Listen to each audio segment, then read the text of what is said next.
જય માતાજી, જય શ્રી કૃષ્ણ. હું છું કુલદીપ વેકર. આજે હું તમને બતાવવાનું છું પ્રોપર મારા ગામમાં ક્યાં આવ્યા છીએ તે. ચાલો તમને મારું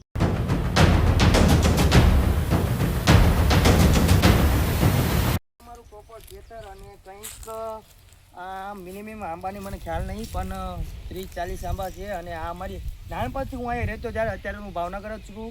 અત્યારે આ નાળિયેરી જોઈ શકો છો કે નાળિયેર કેટલા નાળિયેર છે. અમે ગામડે આવીએ છીએ એટલે નાળિયેર પીધા વગર રહ્યા નથી. તમે પણ ઘર જરૂરથી એકવાર નાળિયેર પીવો. ખૂબ સારું તડકામાં ઉનાળામાં ખૂબ સારું પેટને શાંતિ મળે એટલા માટે ખૂબ પીવું પડે નાળિયેર. હવે બતાવું છું તમને આ નાળિયેર.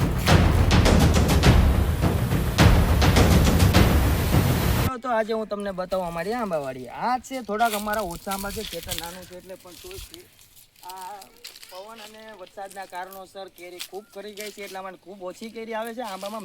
મિનિમમ 5-6 કેરી છે. નકર ઓલી વખતે આવ્યા હતા ત્યારે ખૂબ સારી કેરી હતી, અત્યારે ઓછી છે. એનું કારણ છે આ વરસાદના કારણે. અત્યારે વાગ્યા છે બપોરના 1 અને અમે ખૂબ તડકામાં વાડીમાં આંટો મારી છીએ. કંઈ વાંધો નહીં, વિડીયો બનાવી છે એટલે કેરીમાં થોડોક તડકો લાગશે. વિડીયોની ક્વોલિટી સારી જ છે, પણ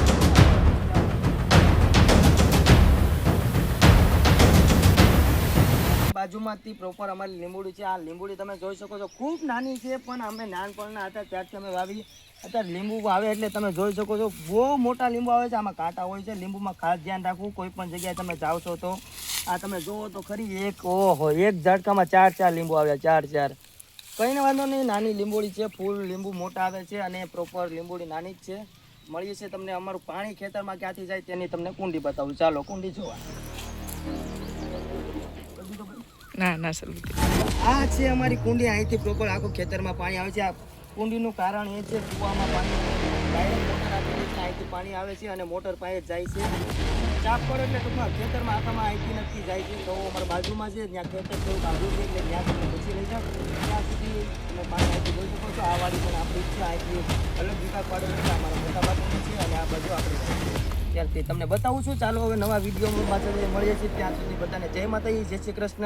અને આવા જ વિડીયો જોવા માટે મારી ચેનલને સબસ્ક્રાઈબ કરજો.